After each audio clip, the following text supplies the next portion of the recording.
The sound of shattered glass echoed across the tiled floor, right in the middle of Margaret's birthday dinner. Her son Daniel shot up from his seat, face flushed with anger, while Renee, his wife, forced a fake smile at the guests. The entire room fell heavy. The only sound left was the dry ticking of the clock on the wall. "You don't understand business, Mom. It's best if you stay out of it," Daniel snapped. A red mark burned along Margaret's neck as she swallowed her tears. His words cut through her like a thin, cold blade, sharp and precise. Dinner was supposed to be warm and joyful. The cake hadn't even been sliced. The candles still flickered in the dim room facing the rain-soaked garden outside. But no one looked at them anymore. Renee quickly gathered the plates, pretending to be gentle as she tugged her husband's arm. "Daniel's only worried about you," she said softly, though her eyes were icy. "The economy's tough right now. You should let us handle things." Margaret sat motionless. Her whole life had been about handling things, yet now her own son told her to let go, handle or exploit. She looked at Daniel, the boy she had once stayed up countless nights caring for, now standing there with a voice tinged with arrogance and fear. "I only wanted to help," she murmured, but her words fell into emptiness like a pebble thrown into a deep well that never echoes back. After the guests left, the kitchen was silent except for the faint smell of burnt roast. Renee opened the wine cabinet and poured herself another glass. "Don't be upset with Daniel," she said, her eyes fixed on the glass. "He's just stressed about work and the debts. We only want things to be stable." Margaret said nothing. She looked out the window. Rain had started again, drops tapping rhythmically against the glass. In her mind, she saw Edward, her only brother, with his calm smile on the day he signed the will. "Keep it secret, Maggie. Don't tell anyone until you know who deserves it." She had laughed back then, thinking he was being paranoid. Now she understood.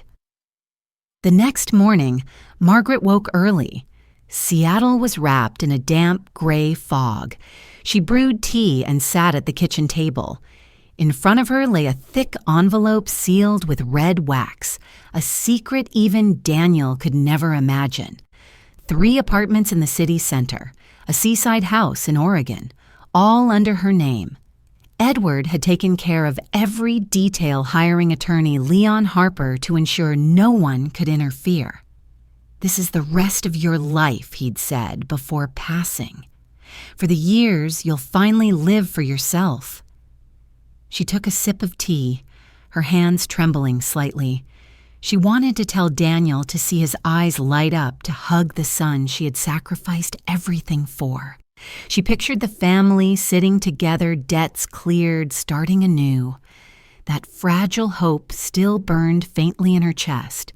But that afternoon, as she passed by the living room, a sound froze her in place.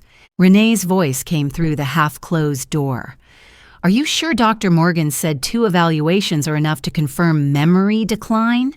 At her age, anyone could forget." Daniel replied, his tone low and strained. "I just don't want legal trouble. If Mom finds out what she's signed everything we've given her for years without reading.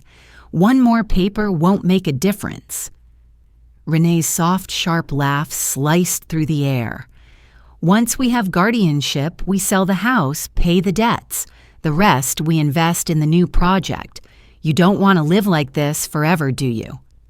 Margaret stepped back, her heart pounding wildly. She gripped the wooden railing, her breath short and uneven. They were talking about her, the mother who had given them everything, as if she were a property to be liquidated.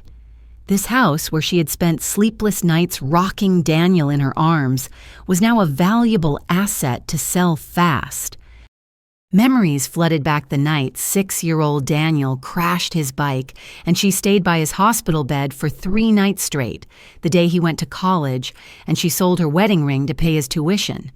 Now her son was plotting with his wife to strip away his mother's life. She wanted to storm in and scream, but a chilling clarity came instead, not anger, but something colder, sharper. Edward had been right. People show their true nature when money is involved. She stood still for a long moment, then turned away. Her steps were slow, quiet, but her eyes had changed, no longer frightened. When Daniel and Renee left the house later that afternoon, Margaret returned to the living room. She opened the envelope and pulled out the thick stack of papers, studying every seal, every signature. These assets were more than money. They were freedom, a chance to reclaim the years she had been dismissed and diminished. Outside, the rain had stopped. The sky cleared light, breaking through the clouds and spilling across the wooden table. Margaret smiled no longer weakly.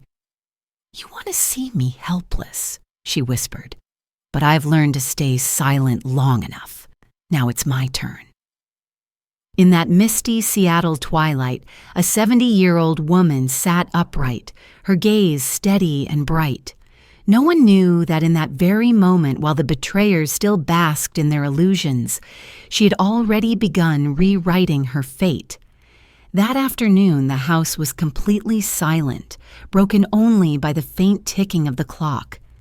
Margaret sat on the sofa, a cup of cold tea before her, and an old leather notebook in her lap. She opened to the first page and carefully wrote in her firm, deliberate handwriting, "Margaret Dalton's Defense Journal."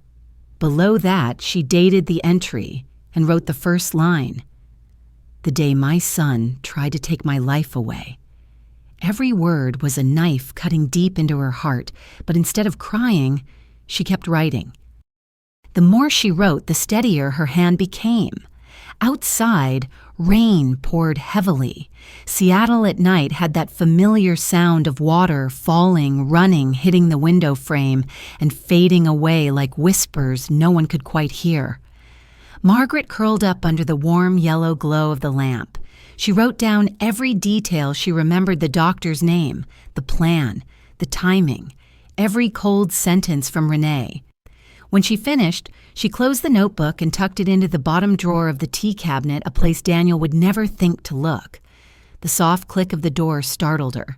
Daniel stepped in, looking uneasy. "You're still awake, Mom. Couldn't sleep," she replied calmly. "I'm sorry about last night," he said. "I was just worried someone might take advantage of you. Those investments are risky lately."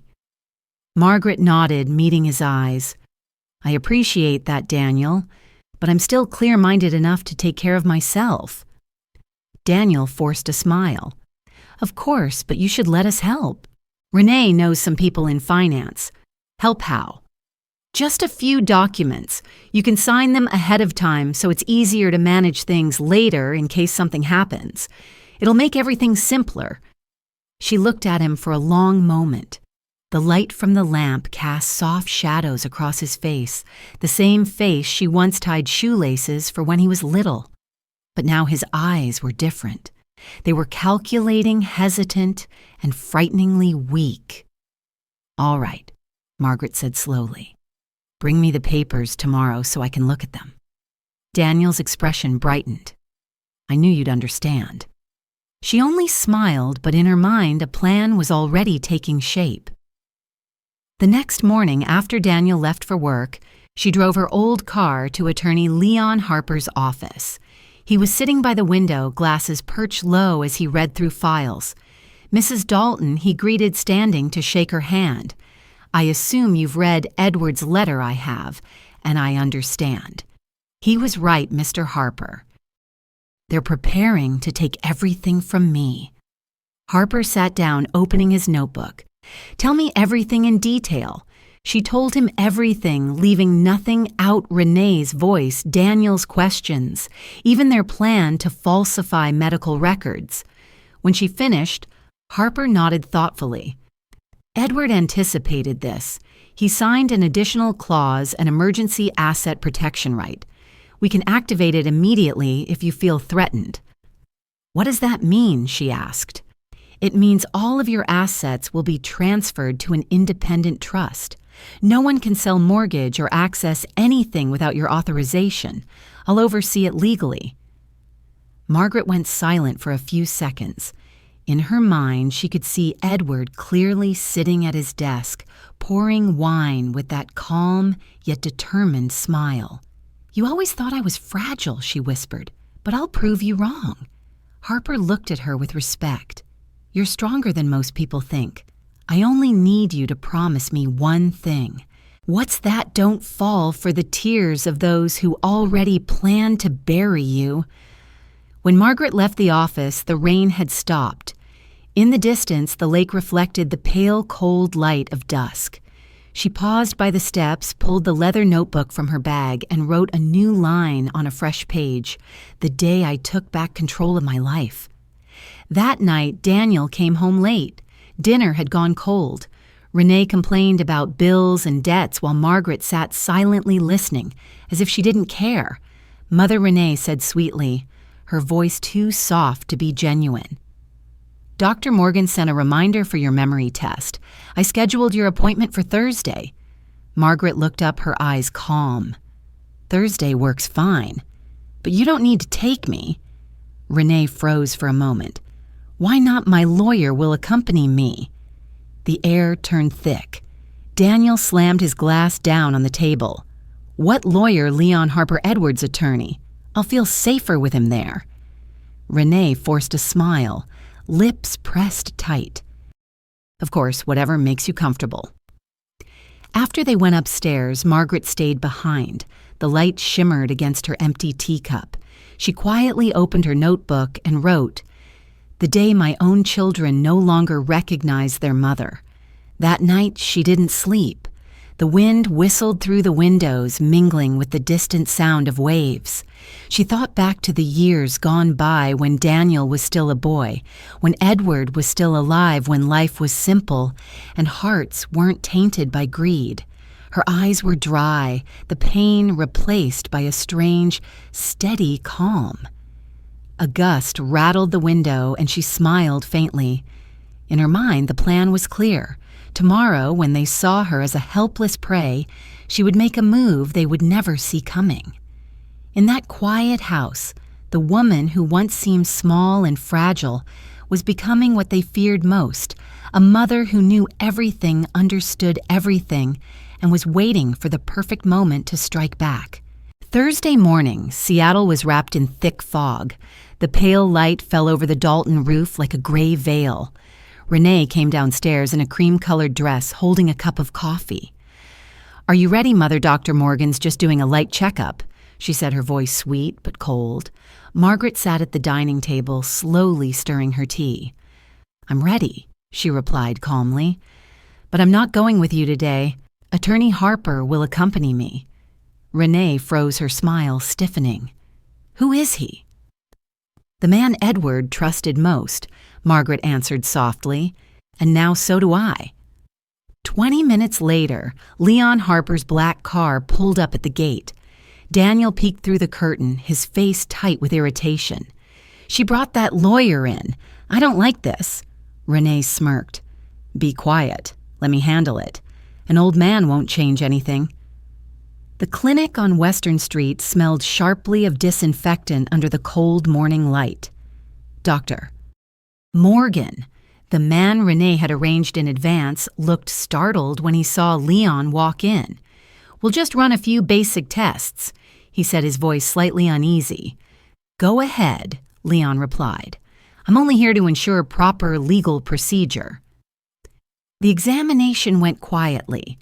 Margaret answered every question, clearly recalling her date of birth, her old address, even a poem she used to teach her students 30 years ago. When the doctor asked her to write a random sentence, she wrote, "No one is blinder than those who choose not to see." Leon glanced at the words and nodded with satisfaction. 15 minutes later, the doctor concluded Mrs. Dalton is completely lucid. No sign of memory impairment. Renee forced a smile. "Perhaps you should run a deeper test." "Sometimes she forgets." Leon rose to his feet, his voice firm. "That won't be necessary, and I'll be reviewing every document Mrs. Dalton has signed. If there's any fraud, we'll be sending it to court." On the drive home, the car moved slowly through the fine drizzle. "They won't stop," Leon said. I know Margaret replied, eyes fixed on the rain-streaked window. But this time I have you and the law. I won't back down. That afternoon, Daniel came home early. He sat across from his mother, unable to meet her gaze. Mom Renee was only trying to help.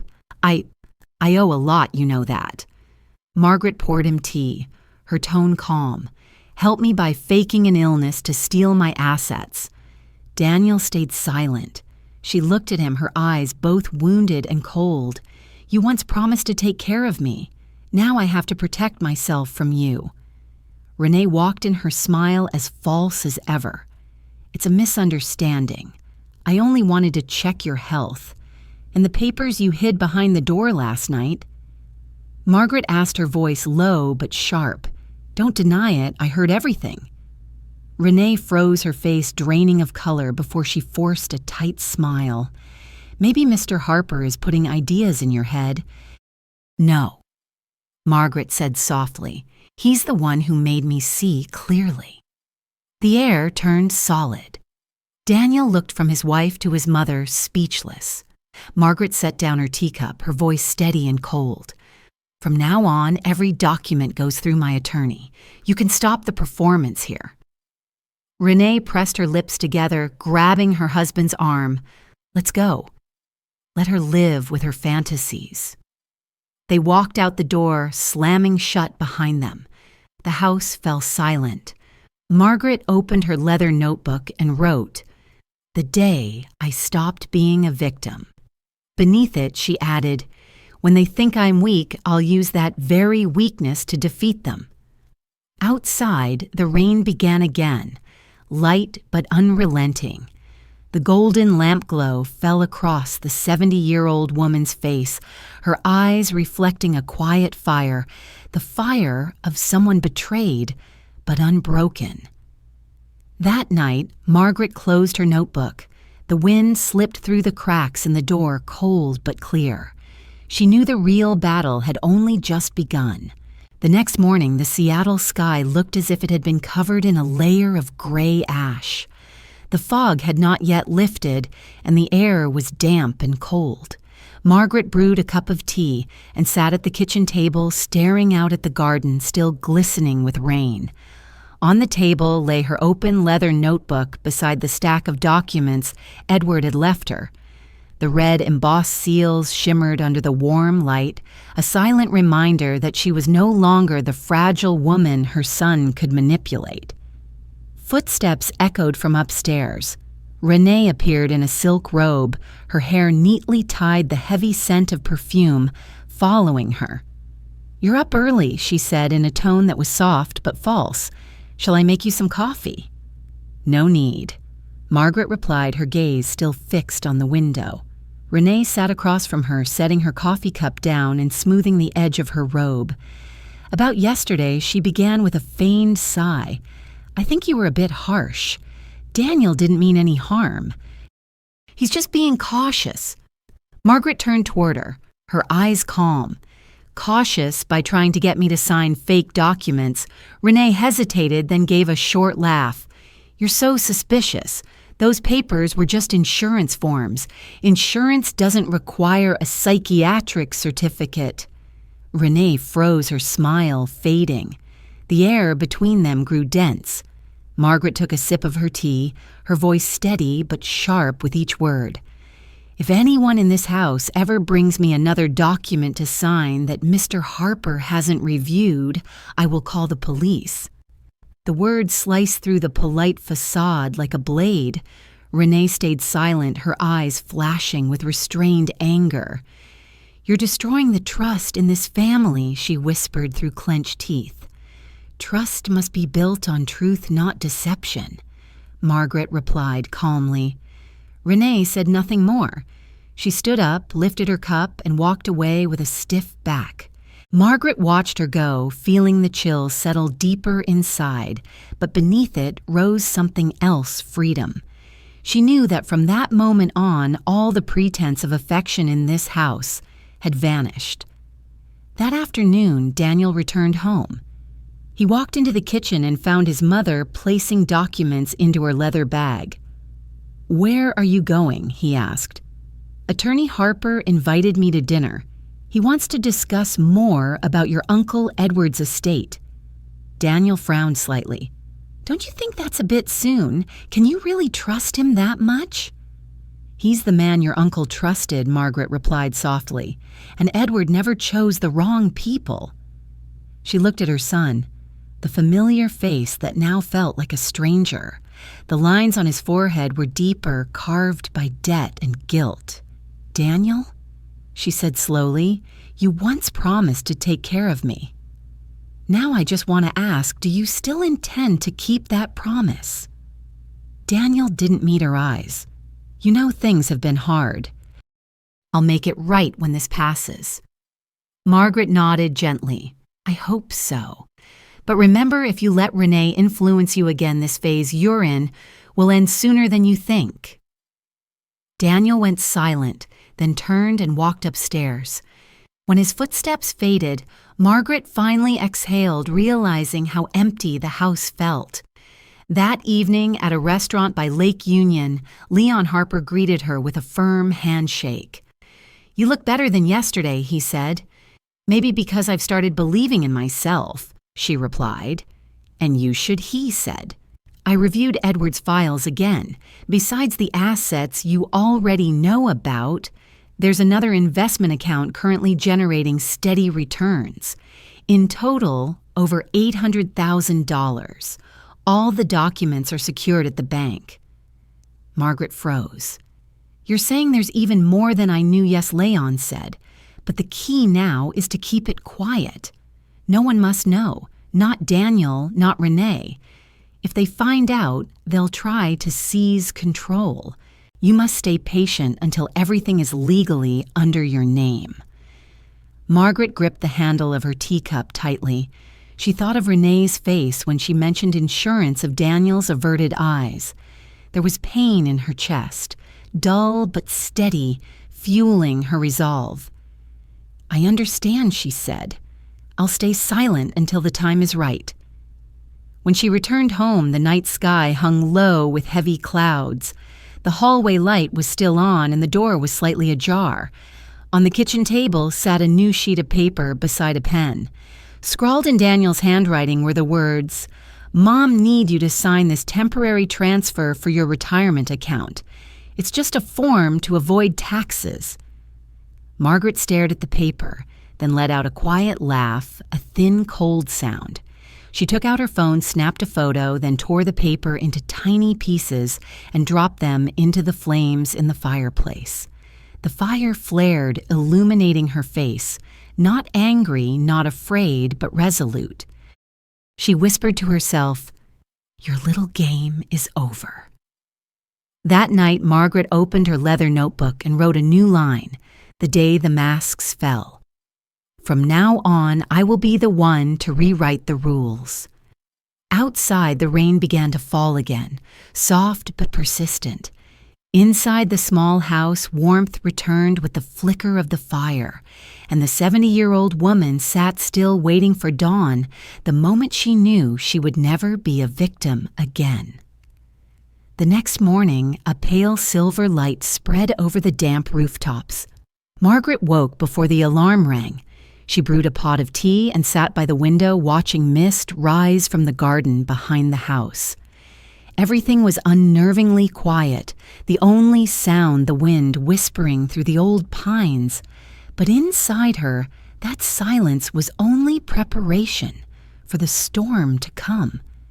She opened her leather notebook, turned back a few pages, and reread each line. "The day my son tried to take my life away. The day I stopped being a victim." Her hand trembled slightly, but her eyes were clear. Today she would begin the next move in her game, pretending to trust them until they revealed who they truly were. Breakfast went on as usual. Renee set the table, forcing a bright smile. "Did you sleep well, Mom?" she asked softly. "Better." "Thank you, dear." Margaret replied, a faint smile brushing her lips. Daniel sat beside her, eyes on his phone. "Mom, I'm sorry about that paper yesterday. I shouldn't have left it on the table." "It's all right," Margaret said slowly. I know you're only trying to take care of the family." Renee glanced at her husband a little surprised. "That's right. It's good that you understand him. Everyone makes mistakes." Margaret sipped her tea, her voice calm. "I know. But every mistake has its price, doesn't it?" Renee forced a thin smile, nodding without catching the meaning behind her words. After breakfast, Margaret put on her coat. "I'm going out for a while, need some fresh air." Renee stood up quickly. "I'll go with you." "No need. I'm just stopping by the church for a bit." In truth, she went to see Carla, an old friend and former colleague from her teaching days. Carla opened the door, astonished to see Margaret standing there in a long coat with a determined look in her eyes. "Goodness, how long has it been? Come in, Maggie." Over steaming coffee, Margaret told her everything, leaving nothing out. Carla listened in silence, her eyes heavy with concern. "You need to get out of there. Those two aren't simple people. I know, but I can't yet. I need more proof. Harper is helping me track the bank accounts. It's only a matter of time before they expose themselves." Carla grasped her hand. "If anything happens, call me. Don't go through this alone anymore." Margaret smiled, feeling an unfamiliar relief at being believed. "I won't let them win Carla. Not this time." By the time Margaret returned home that afternoon, Renee's car was parked in the driveway. The front door was open, and faint whispers drifted from the living room. She stopped at the threshold, listening. "Are you crazy?" Renee's voice was sharp. "Your mother is suspicious. If you sign anything else now, it's over." Daniel's voice was low, panicked. "But the bank won't wait. If we don't pay, they'll take the car and the house, then find another way. Don't touch her money. If she files a fraud complaint, do you think that lawyer will just let it go? You think I'm not afraid. But where's the money going to come from? Just one more week. I'll handle it." Margaret stood outside, her heart pounding. 1 week, they were cornered. For the first time, she heard desperation in Daniel's voice, not the cruelty of a villain, but the fear of a man who'd lost himself. But in a blink, her pity vanished. Compassion had only ever made them bolder. She walked into the house as if she hadn't heard a thing. "You're both home good. I just came from church, prayed for peace for our family." Renee smiled stiffly. "Really? That's wonderful, Mom. We were just talking about paying off some debts. No rush. Every problem has its solution." Margaret looked at them calmly, her tone gentle, but her gaze unyielding. "I believe the time will come when everyone must pay for the choices they make." That night, Margaret sat in her room as her phone lit up. A message from Harper read, "Mrs. Dalton, I've confirmed that your son withdrew $2,000 from the joint account you authorized. I've locked his access. Tomorrow we'll need to meet to finalize the revocation papers." She read the message again and again, a mix of pain and grim satisfaction rising in her chest. Her son had run out of moves. She closed her phone and wrote another line in her leather notebook, the day they began to fear. When money is no longer theirs, the truth will surface. Outside, rain tapped softly against the roof, glimmering under the pale streetlight. Margaret leaned back in her chair, breathing slowly. In the dark, her eyes stayed open, clear and steady. A new chapter of the battle had begun, and this time she would be the one holding the final card. Monday morning brought a fine drizzle over Seattle. The rain in this city never came in torrents, only lingered endlessly like someone's sigh that never stopped. Margaret sat by the table, a cool breeze drifting through the window, spreading the scent of jasmine tea across the room. Beside her cup was the envelope containing the revocation papers Harper had sent. She looked at it for a long moment, then carefully signed her name. One signature, but it closed the door on years of dependence. The doorbell rang. It was Daniel. His raincoat was soaked, his eyes shadowed with exhaustion. "Mom, I need to talk," he said. Margaret didn't look up. "Sit down." He pulled out a chair and took a deep breath. "I know I was wrong, but you have to understand, I never meant harm. I just wanted to take care of everyone. By taking away my freedom." Her tone was calm, but every word pierced like a needle of ice. Renee was too impulsive. She thought if you transferred the accounts, we could pay off the debts faster. And you agreed. Daniel fell silent. His eyes clouded, glistening like mist. I panicked.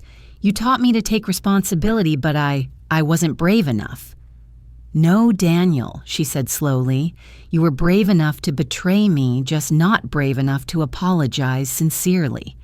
He bowed his head. Rain struck the window in quick, heavy beats. After a moment, he said softly, "Renee doesn't know I came. She's on the phone with the bank. She doesn't believe that lawyer really froze the accounts." Margaret raised an eyebrow. "So you came to warn me. I came to ask you not to press charges. If I'm arrested, she'll leave me. You know she will." She looked at her son, feeling a bone-deep weariness rise within her. "You really are pitiful, Daniel, but pity doesn't erase wrongdoing." He started to say something, but the door opened before he could. Renee walked in wearing a red raincoat, her hair wet and clinging to her face. Her expression was cold as stone. "I guessed right." "You're here," she said sharply. "Has she gotten to you too?" Margaret stood her gaze steady. "No one controls anyone. I'm just reclaiming what's mine." "What's yours?" Renee scoffed. "Everything you have exists because my husband worked himself to the bone for years. You should be grateful instead of threatening us with lawyers." "You're mistaken," Margaret replied, her voice soft but cutting like glass. "I don't need to threaten. Everything is already protected by law. Touch it, and you lose everything." Renee's hand tightened on her purse strap. "You think you can win? You're old, you forget I know every habit of yours, every place you keep your documents." Margaret didn't blink. "You know where I kept the old things, but you don't know where I keep the new." That's the difference between someone who studies the law and someone who cheats it. Renee let out a harsh laugh. "We'll see who wins, Mrs. Dalton." She turned and slammed the door so hard the glass panes rattled. Daniel stood there trembling.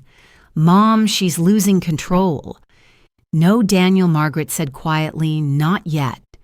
But she will." That afternoon, Margaret called Harper. "I think she's about to do something reckless. Can you help me place a property alert?" Harper's voice was calm but firm. I anticipated that. "This morning, Renee called our office pretending to be you, but we recorded everything. It's solid evidence of fraud." Margaret sighed. "I don't want this to go to court. I just want them to stop. Sometimes justice must be shown to keep people from repeating their crimes," Harper replied. "Let me handle the hard part. You just stay calm."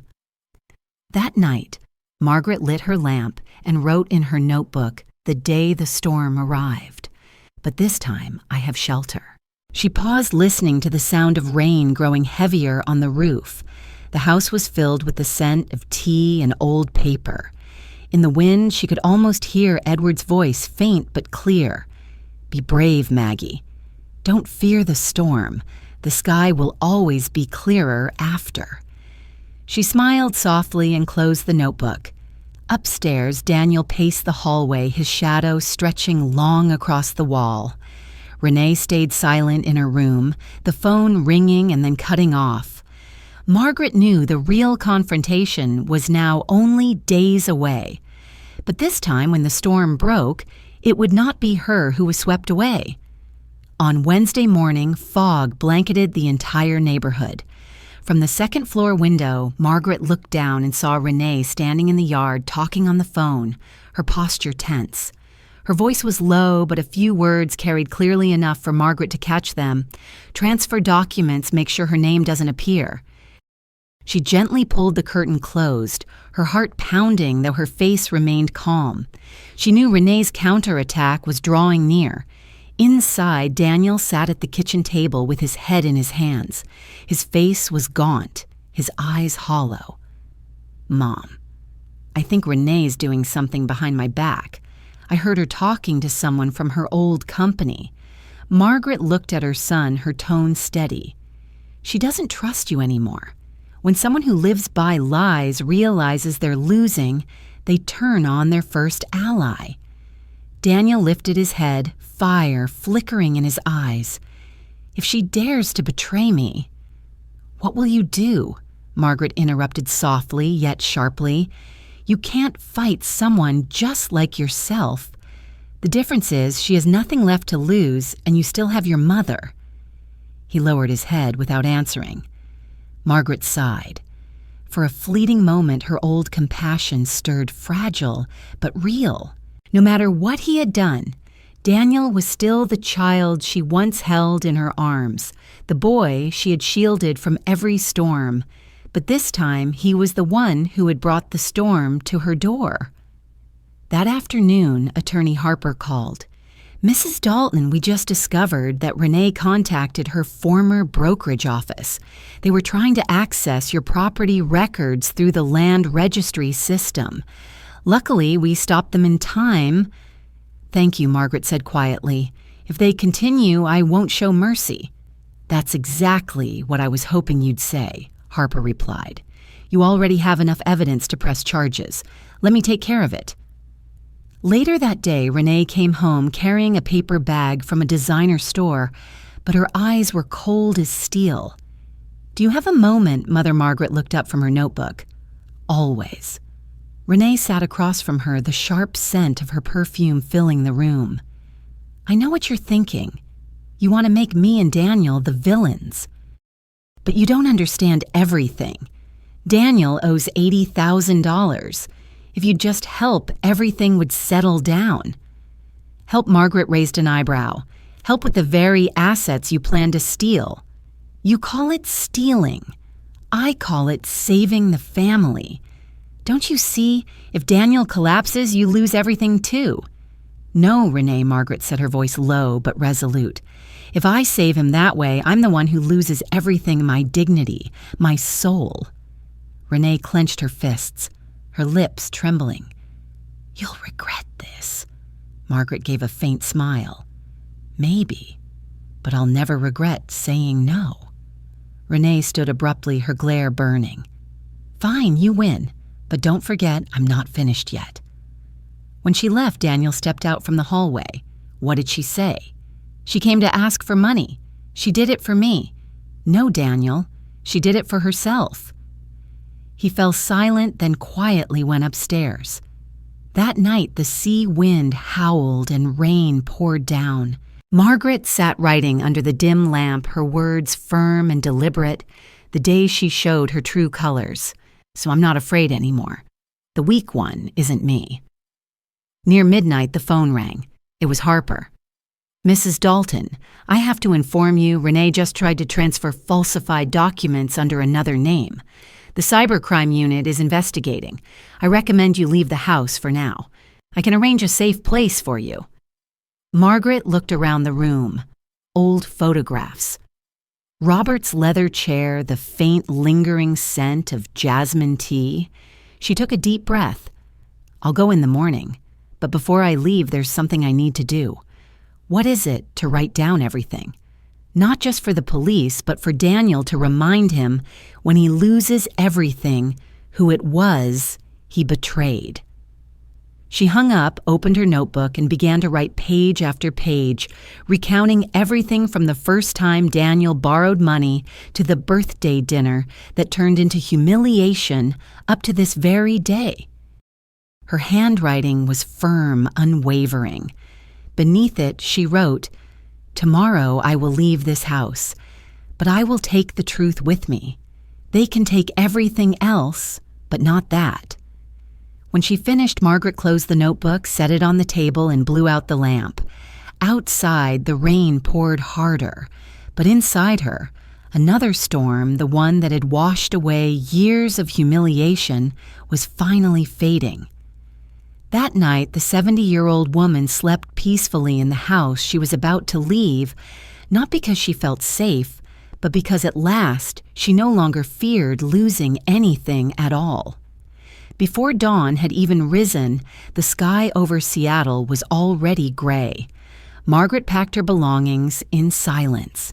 One small suitcase, a few sets of clothes, a stack of papers, her leather notebook, and an old photo frame of Robert that was all she needed for the rest of her life. She didn't look back at the bedroom again.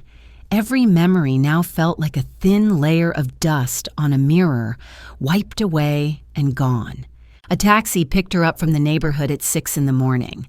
As the car passed the tree-lined corner wet with rain, she caught a glimpse of Daniel standing on the porch, his shirt-wrinkled hair disheveled his face, weary and pale. He watched the car drive away, not calling, not waving, just standing still like a statue. Margaret turned her gaze forward, watching the trees slide past in reverse through the window. At Attorney Harper's office, he greeted her with a look of relief. "I've arranged a temporary place for you, a small apartment near the lake. It's quiet and safe. You'll stay there for a few days while I finalize the legal process." Margaret set her suitcase down, offering a tired smile. "I don't want to hide Mr. Harper. I just want to live without defending myself every second." "I understand," he said, his voice calm. "But right now, we need to let them expose themselves. Renee is under surveillance. All her transactions have been frozen. The police are just waiting for more evidence. Do you think they'll be arrested?" "Sooner or later," he replied. She sat down, her hands tightening around the teacup.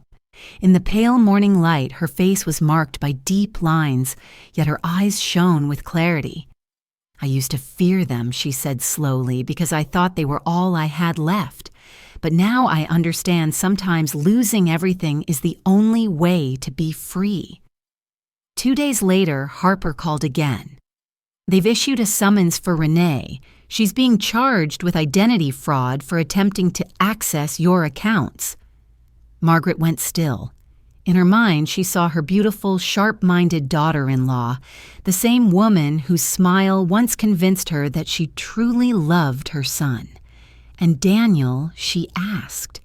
He wasn't directly involved in that transaction, but the police want to question him. "Don't destroy him," she said softly. "He's weak, but he hasn't lost his humanity. I believe there's still room for remorse." Harper exhaled quietly. "You're very forgiving." "No," Margaret replied. "I just don't want to become what they once were to me." That evening, Margaret stepped out onto the balcony of her new apartment. The lake was still reflecting streaks of golden light. For the first time in months, the air felt truly fresh. She opened her leather notebook and wrote, "The day I left the old house, not to run, but to start living." A week passed. News spread through the city Renee had been arrested for financial fraud, and Daniel had lost his job, drowning in debt.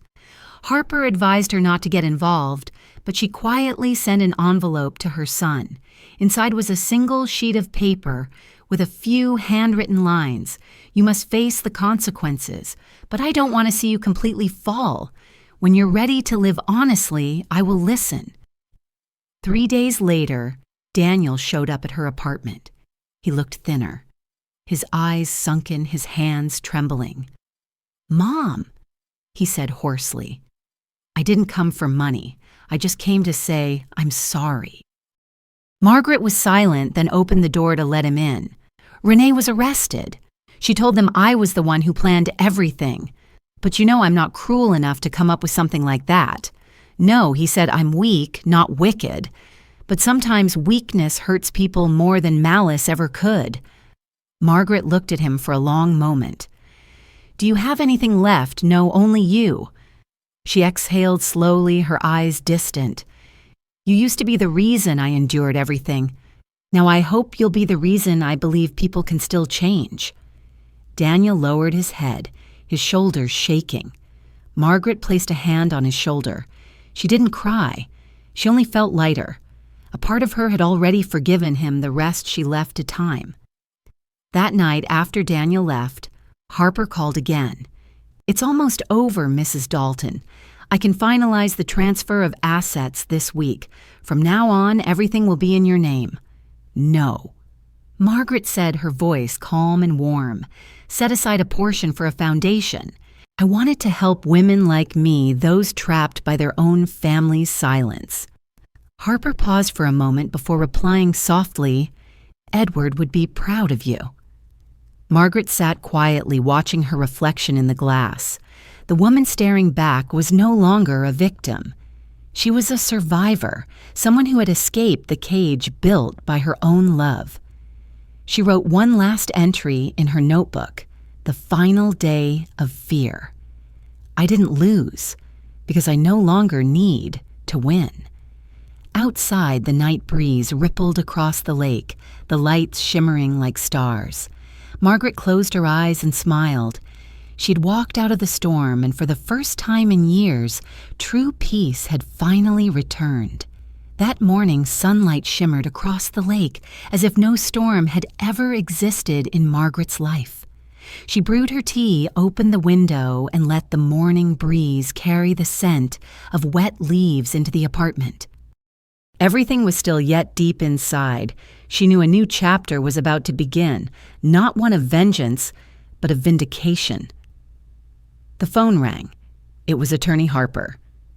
"Mrs. Dalton, there's a court hearing today to finalize your property ownership and close the forgery case. I'd like you to attend so we can officially conclude everything." Margaret smiled faintly. At last, the day has come. That afternoon, she arrived at the courthouse in a pale gray coat and a light scarf. She looked small but stood straight-backed. Inside the courtroom, Renee sat in the corner with her hands lightly cuffed her face, pale, while Daniel sat behind her, silent as a shadow. The air was thick with the scent of paper ink and tension. The judge began. "The case between Mrs. Margaret Dalton and the defendant, Renee Dalton, concerns identity fraud, unauthorized access to assets, and guardianship dispute." Margaret heard every word clearly, but she felt no fear. For the first time, she sat in a courtroom without trembling at judgment. Harper spoke briefly. "Your Honor, Mrs. Dalton has been confirmed to possess full legal capacity, verified by an independent assessment, and corroborated by witness testimony. The defendant, Renee Dalton, was recorded and documented, attempting to unlawfully seize the plaintiff's property." Renee kept her head down. When questioned, she muttered, "I only wanted to save the family. I didn't mean to hurt anyone." The judge replied sternly, "Saving a family by taking away someone's freedom is not saving, it is manipulation." The words fell across the room like a moral verdict, heavier than any legal sentence. Daniel looked at his mother, regret clouding his eyes. When the session ended, Renee was sentenced to 2 years of probation, along with civil restitution. Harper turned to Margaret and said quietly, "It's done." Margaret rose to her feet. The courtroom was vast, but her footsteps echoed clearly.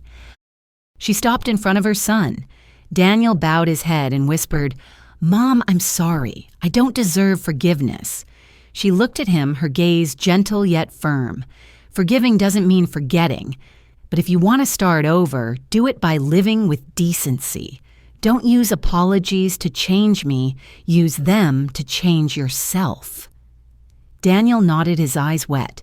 Harper escorted her out. The heavy courtroom doors closed behind them with a metallic sound like the toll of a bell, ending a long nightmare. That afternoon, they stopped at a small cafe overlooking the bay. Harper placed the final ownership document in front of her. "As of today, everything belongs to you. 3 apartments, 1 seaside home, and the investments all secure. No one can touch them anymore." Margaret held the paper, her fingers trembling slightly. "Edward left me more than money. He left me a way to live. Don't fear loss. Fear forgetting who you are." Harper smiled. "I rarely see someone rise after such betrayal. Will you stay in Seattle?" "No," she replied softly. "I want to see the house by the sea, the place Edward called a new beginning. I think it's time." The next afternoon, Harper's car took her out of the city. The highway to the Oregon coast lay beneath white clouds. She looked out the window at rows of pines, long stretches of sand, and finally the endless sea. When the car stopped, the salty wind swept in. Before her stood a small white house nestled among lavender hills, its windows open toward the waves. Margaret stepped out, breathing deeply, the cold air curling around her hair.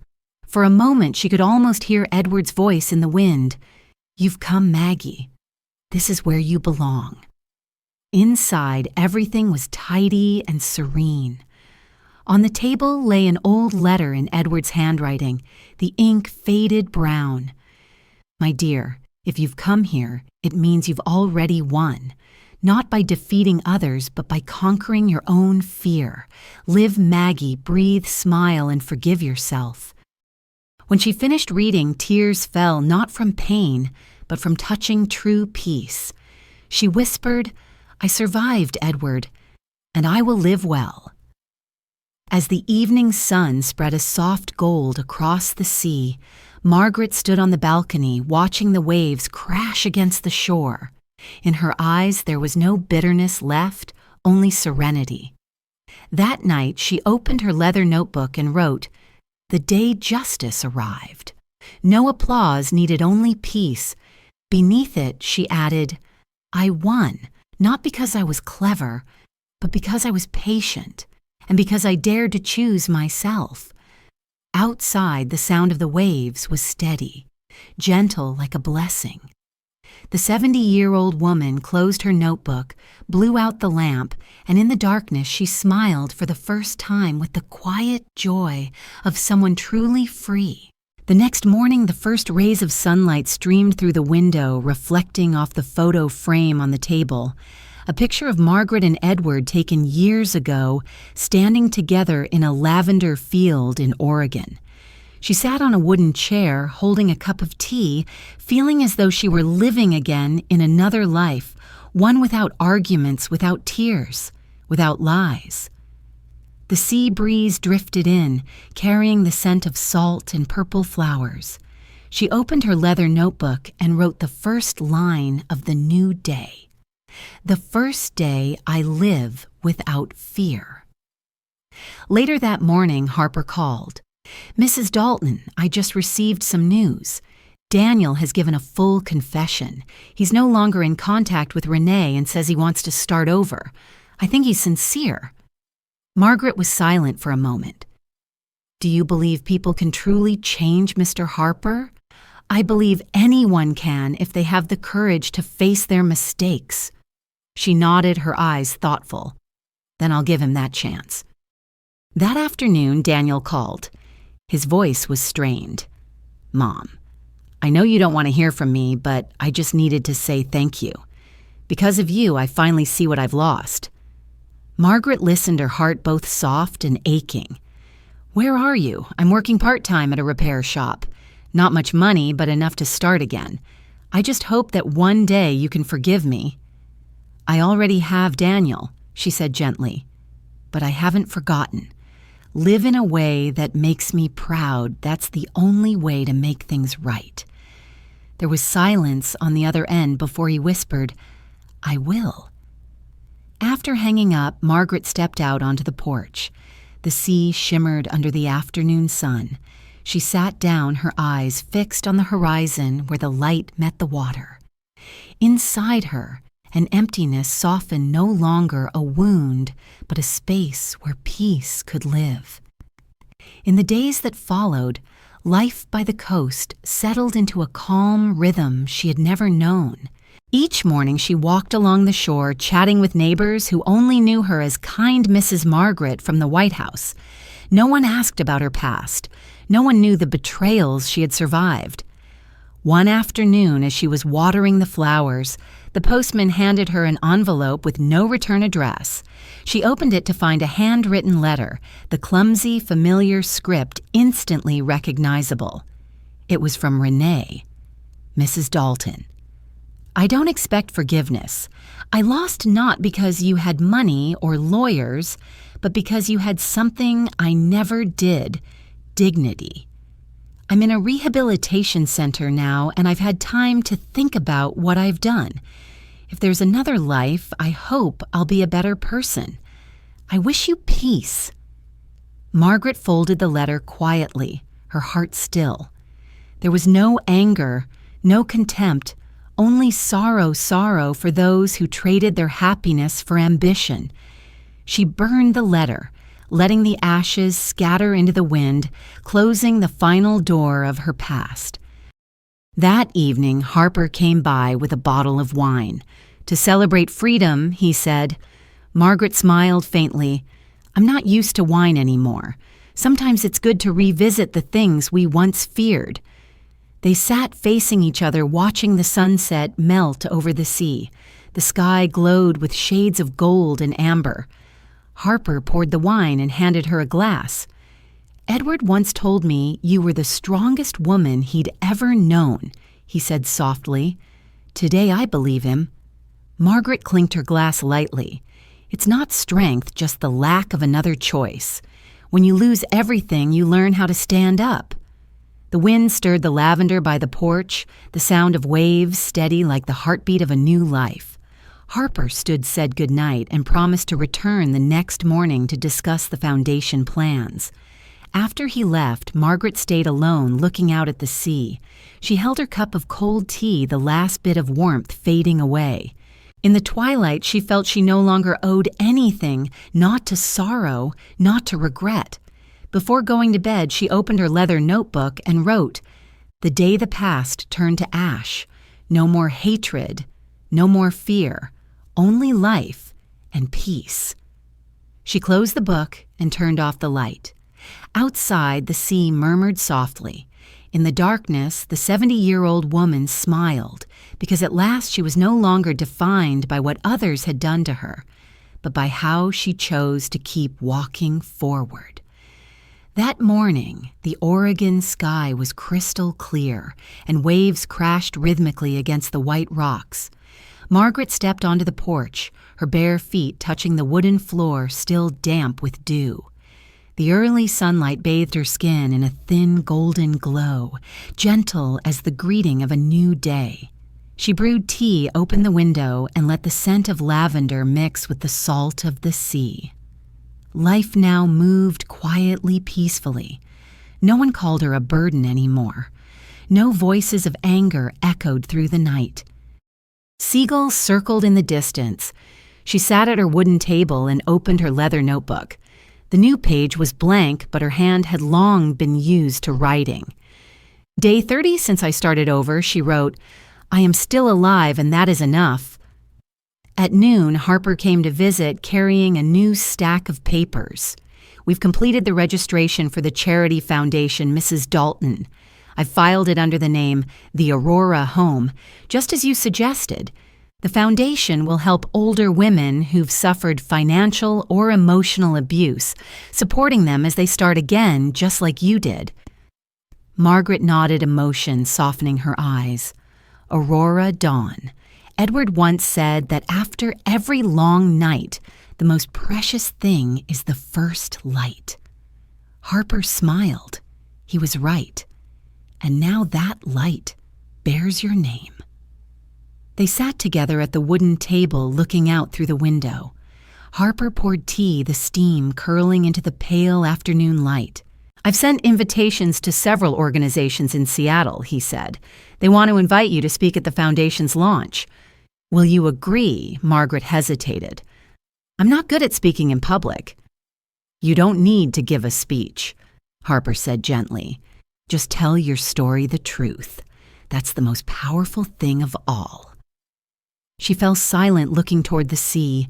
Inside, her old memories stirred Renee's voice. Daniel's eyes, the rain-soaked house in Seattle, the sound of a glass shattering at that birthday dinner years ago. After a moment, she said, "All right, I'll speak, but not to condemn them. I'll speak so others like me know there's still a way out." The next morning, Margaret woke early and walked along the beach. The cold waves washed over her feet, carrying whispers she couldn't quite make out. Sitting down on the sand, she began drafting her speech on a small piece of paper. Some lessons she wrote can only be learned through betrayal. That love means nothing without respect. That sometimes to save yourself, you must do the thing that feels most cruel, let go of the ones you love most. She folded the note and tucked it into her notebook. A gust of wind lifted a few strands of her silver hair. She looked up at the sky and smiled faintly. Inside, her heartbeat was slow and steady, the rhythm of someone who had walked through the storm and no longer feared it.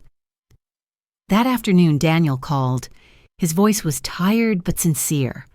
"Mom, I heard about the foundation you're starting. I want to help, not with money, but with work. I can drive, fix things, move supplies.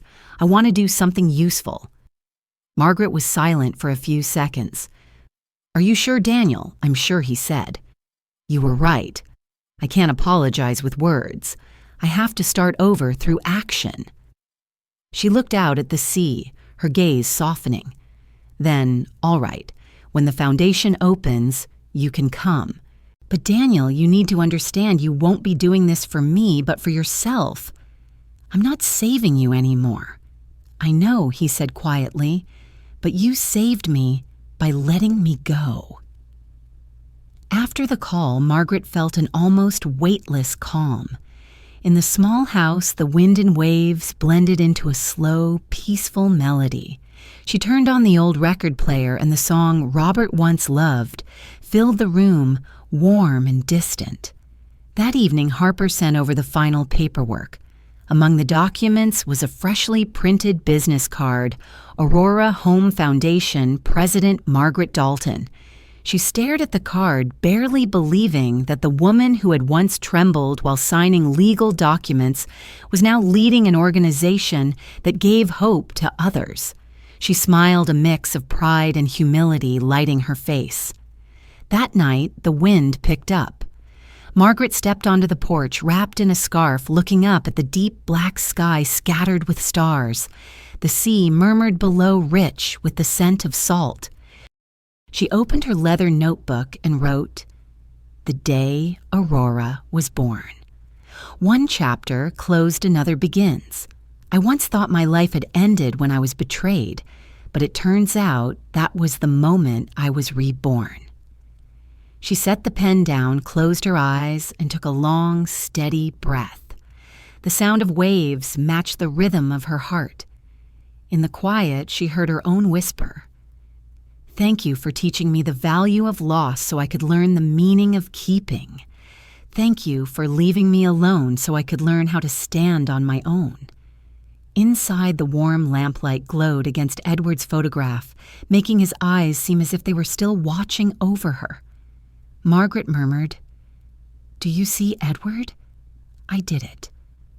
I'm alive." She stood there for a long time, letting the ocean wind wrap around her. At 70, most people live only in memories, but for Margaret, memory was the flame that lit her path. And for the first time, she wasn't afraid of aging or forgetting or being alone. She feared only one thing, that somewhere out there, someone might still not know how strong they truly are. And so she would tell her story not as a woman betrayed, but as a woman who chose herself. And the next morning, when the first light of dawn shone through the windows of Aurora home, she would begin again with the quiet, weightless smile of someone who had finally returned from the dark. On the morning of the Aurora home grand opening, the sky was crystal clear, and soft sunlight stretched over the ocean in golden ribbons. Margaret woke early, her heart fluttering with a strange excitement. She had never stood before a crowd to tell her own story, but today was different. Today wasn't about defending herself. It was about giving back. Outside, a line of cars was parked in front of the small glass building by the bay. The sign read, "Aurora Home Foundation, a dawn for new lives," reflecting the morning light just like her own story. Harper stood waiting by the door in a dark suit, his face kind and warm. "Are you ready?" he asked. Margaret smiled. "I've been ready since the day I wrote the first page of that leather notebook." Inside, more than 50 people had gathered, mostly older women, some accompanied by daughters or friends. They came from different walks of life, but their eyes shared the same look, worry, doubt, and a flicker of hope. Harper took the stage for a brief introduction, then handed the microphone to Margaret. She stood in the middle of the room, sunlight filtering through the thin white curtains. For a few seconds, she could hear nothing but her own heartbeat. Then she began to speak, her voice calm but steady. "My name is Margaret Dalton. I once believed my life had ended at 69 when I discovered that the only family I had left was plotting to take everything from me. I was afraid, silent, and almost convinced that I was worthless. But then I realized, when others try to make you believe you are weak, that's the moment you must rise the most." The room fell silent. The women in the front rows nodded a few, quietly wiped their tears. Margaret continued, "I'm not telling this story for anyone's pity. I'm telling it because if an old woman like me can start over, then anyone in this room can. Aurora Home will be the first place I dedicate to those who have had their voices taken away. Here you will be heard, you will be helped, and above all, you will be believed." Applause filled the room, not loud, but deeply moving. Harper stood watching, her pride shining in his eyes. When the speech ended, Margaret bowed her head. An elderly woman approached her, voice trembling. "Mrs. Dalton, my son took all my savings too. Thank you for reminding me that justice still exists." Margaret held the woman's hand gently, her smile warm. "No one can take away your dignity unless you give it to them. Take it back." Later that afternoon, when the hall had emptied, Harper brought her a bouquet of fresh lavender. "I've never heard you speak so powerfully," he said. Margaret chuckled softly. "Maybe because I wasn't speaking for myself, but for the women I once was." They sat together on the porch, gazing at the gentle waves beyond the window. Harper reached into his jacket and handed her an envelope. "I have something for you. A copy of Edward's final letter. He left it with me when he set up the trust fund for you, asking that I deliver it when everything was over." Margaret's hands trembled as she opened it. The letter was short, only a few lines. "My dear, if you are reading this, it means you've been braver than I ever imagined. Life never takes everything from us. It only takes the fragile parts so the strong ones can be born. I believe one day you will use your pain to light the way for others." She closed the letter as quiet tears rolled down her cheeks. He always knew, she whispered. Harper nodded, "Because he believed in you." As the evening light faded, Margaret stayed behind to tidy the tables. The last rays of sunlight streamed through the window, catching the silver in her hair, turning it to gold. A group of young women stayed to help one of them. A shy girl with short hair approached nervously. "Mrs. Dalton," she said, "I came because my mother lost everything to my brother. Hearing you today made me believe maybe she can find herself again." Margaret looked at the girl and saw in her eyes the reflection of her younger self, afraid, but still carrying a spark of hope. She placed a gentle hand on the girl's shoulder. "Tell your mother this," she said softly, "as long as she still believes it's never too late." After the girl left, Margaret stepped out onto the balcony. The sea had darkened waves rolling steadily to shore like the calm breathing of the earth.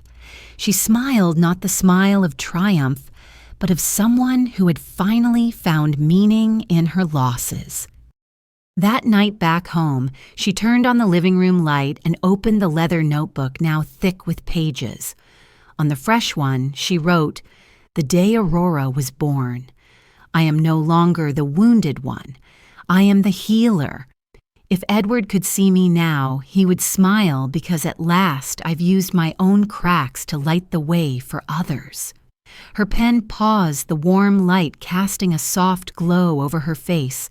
Outside, the sea still murmured, the wind still blew, and inside Margaret Dalton, the woman once forgotten, there was only peace and a gentle faith that sometimes, only through brokenness, do we finally learn how to live true to ourselves. On an autumn morning, sunlight streamed through the window, illuminating the freshly painted words, "Aurora Home Foundation." The scent of coffee blended with the salty air, creating a familiar fragrance that filled Margaret with peace. 6 months had passed since the foundation's opening. What had once been a small house by the bay was now home to nearly 10 women, each carrying a different story, each bearing wounds that once seemed impossible to heal. Standing by the doorway, Margaret watched them attend a financial literacy class led by an expert Harper had invited. Faces that once looked guarded now showed smiles. One elderly woman raised her hand and asked Mrs. Dalton, "Why did you name it Aurora Margaret?" Smiled her voice, calm and warm, "Because it means dawn." After the longest night, the sun still rises, and there's enough light for all of us. She finished speaking and stepped out onto the balcony. The sea beyond was still blue, the waves rolling in steady rhythm. In the sunlight, she saw Daniel approaching from afar, wearing a simple shirt and holding a bouquet of lavender. He stopped at the gate, hesitant. "Mom," he called softly, as if afraid to break the quiet. Margaret looked at him for a long moment, then nodded gently. "Come in, Daniel." He walked toward her, his eyes filled with emotion. "I heard Aurora is now working with the city to support seniors. Mom, you're incredible." She smiled. "Not incredible, Daniel. I've just finally learned what to do with the rest of my life." He lowered his head, hesitating. "I'm sorry again. I don't expect forgiveness, but I want to help. Whatever you need, I'll do it." Margaret stayed quiet for a moment, then handed him a stack of papers. "If you really want to help take care of logistics, every woman here was once betrayed by someone she trusted. They don't need promises. They need proof that people can change." Daniel took the papers, his voice trembling. "I won't let you down." She looked at him, and for the first time, her eyes held no anger. "I hope so, Daniel. Not for me, but for yourself." That evening, after everyone had left, Margaret and Harper sat together on the porch. "Daniel seems sincere," Harper said. "He's been working all day, no complaints. It seems you've saved him too." Margaret shook her head. "I haven't saved anyone. I just opened the door. The rest is their choice." Harper smiled. "Maybe that's what makes you different. You don't try to fix people. You help them see themselves." She smiled softly. "It took me a lifetime to learn that lesson." "What about you, Mr. Harper? After everything, what do you believe in?" He was quiet for a while before answering. "I believe justice only has meaning when it's carried out with compassion." His words warmed her heart. The wind rustled through the lavender by the porch, and the moon that night was so bright the sea looked as though it had been coated in silver. A week later, Margaret received a letter from the rehabilitation center. It was from Renee. She hesitated for a few minutes before opening it. "Mrs. Dalton, I don't dare ask for anything. I just wanted to say thank you. There's a woman here who said she was once helped by Aurora. She told me about you and I cried. I know I've destroyed many lives, but because of you, I've learned that some things can't be bought like peace. When I'm released, I'll come to Aurora not to ask forgiveness, but to volunteer if you'll allow it." Margaret's eyes blurred as she finished reading. Not from pity, but from something simpler, the realization that what she had sown had finally taken root, even in the harshest soil. She placed the letter inside her leather notebook and wrote, "The day Renee awakened, when forgiveness is no longer an obligation, but a gift of growth. That afternoon, Daniel stood in the yard repairing an old wooden door. Harper arrived watching mother and son work side by side. "Hard to believe," he said softly, "a year ago you were afraid of them." Margaret's voice was calm. "No one is born strong, Mr. Harper. We only become strong when there's no other choice." The sunset painted the sky in deep orange. Harper rose, squinting toward the sea. "Aurora is growing fast. Where will you open the next branch, Portland?" she replied. "There are many widowed women living alone there. They need a place to begin again." "You'll be busy," he said. Margaret smiled, her eyes glimmering in the fading light. "I used to be busy living for others. Now I just want to be busy living for meaning." That night, when everything grew quiet, she sat alone in her small office. The lamp's glow lit up the photo of Aurora home taken on opening day. Beside it lay the worn leather notebook. She turned to a new page and wrote, "The day my life came full circle. I have gone from victim to survivor, and now to guide.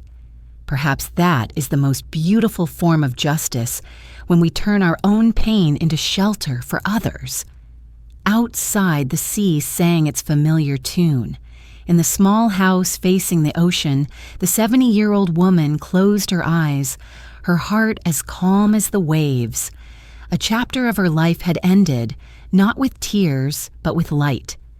The Oregon Sea was shrouded in mist that morning. Waves crashed gently against the rocky shore, their rhythm blending with the wind to create a soft, melancholic song. Margaret opened the window, the cold air brushing against her face and stirring her hair. Today was the day Aurora Home would officially sign its partnership with the city, a milestone she had never dared to dream of.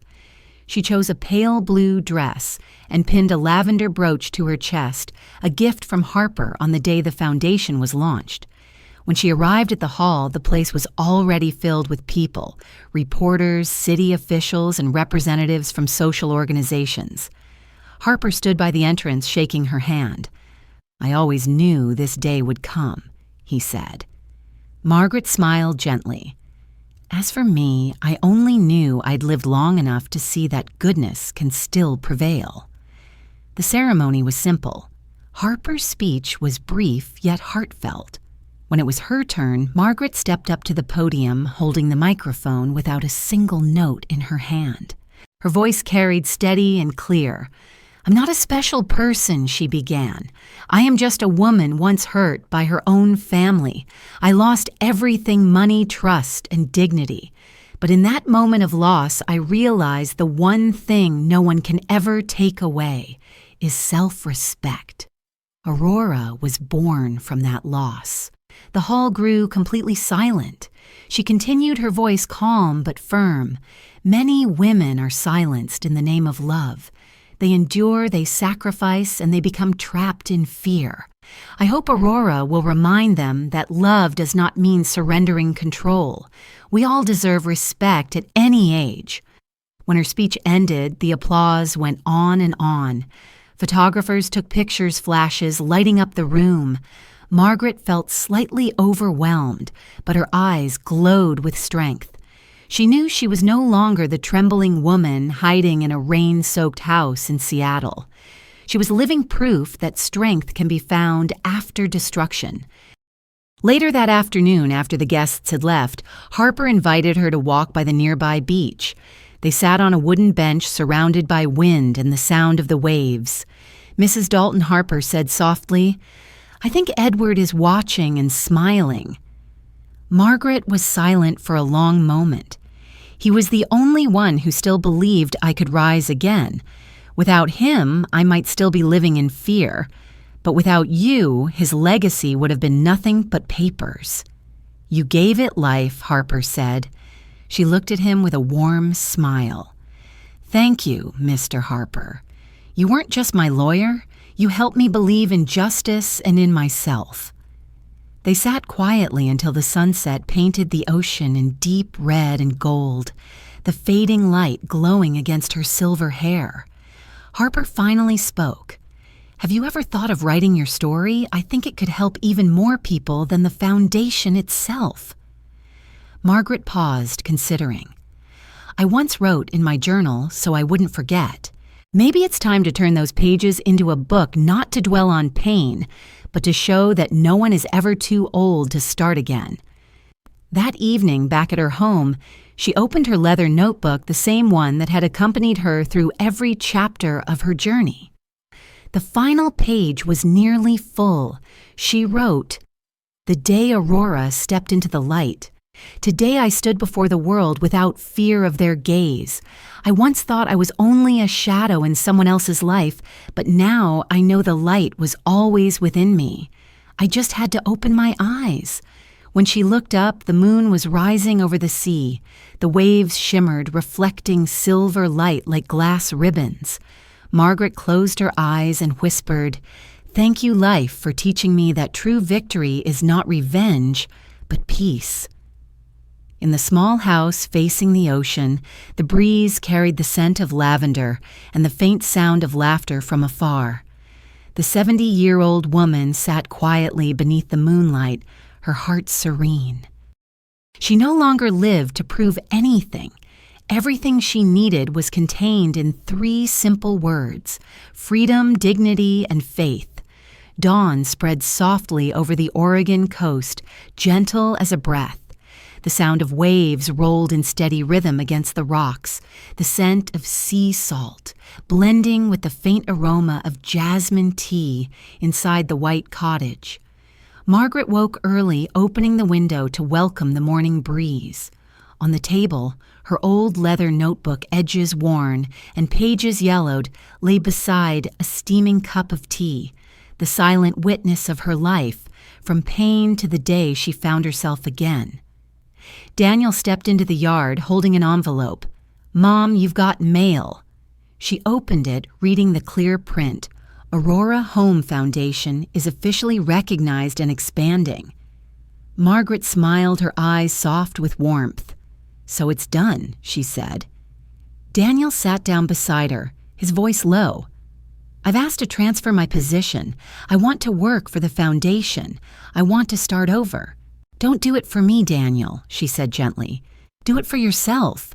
He bowed his head, voice thick. "Thank you for never giving up on me." She touched his hand lightly. "No one is born perfect, son. What matters is learning how to stand up again." That afternoon, Harper arrived carrying the first printed copy of her book. They titled it, "The Woman Who Chose Herself." He set his eyes bright with pride. Margaret opened to the first page, her name printed neatly across it. "I never imagined my story could help others." "You've done far more than that," Harper replied. "Aurora has received hundreds of letters from women thanking you." Margaret smiled softly. If Edward could see this, he'd be laughing. "He'd be proud," Harper said quietly. Later that day, Aurora Home held its monthly gathering. The room was filled with laughter and conversation. The women who once sat timid and silent now spoke with confidence, sharing stories of new jobs and lives no longer controlled by fear. A young woman approached carrying a bouquet of lavender. "Mrs. Dalton, my mother, was one of the first people Aurora helped. She asked me to tell you that because of you, she believes she deserves happiness again." Margaret squeezed her hand gently. "Tell your mother I only brought the light. She's the one who chose to step out of the darkness." When the guests had gone, the sunset painted the glass windows gold. Margaret stood alone in the hall, gazing at the fiery horizon beyond the sea. She placed her hand on the podium where she had once trembled during her first speech and whispered, "Edward, do you see I did it?" That night in her small room, she opened the leather notebook one last time. The final page was blank. She wrote slowly and deliberately the day Aurora turned 1 year old. "I have walked through betrayal and loneliness to understand that victory isn't revenge, it's peace. My name is Margaret Dalton, 72 years old, and today I am free." She set down the pen and lifted her eyes to the window. The sea shimmered beneath the moonlight, the waves murmuring softly like the heartbeat of a life reborn. A group of young people passed by outside and recognized her, Mrs. Dalton. "Could you say something to those who are still afraid?" She smiled, her voice clear and steady. "Don't wait for someone to save you. Just once choose yourself. It's never too late to begin again." Moonlight glowed on her silver hair, shining like the dawn that gave Aurora its name. As night fell, Margaret gently closed the door, her heart calm and full. Her story had reached its end, but that light, the light of women who dared to rise, would continue to spread little by little, place by place, like a sunrise that would never fade.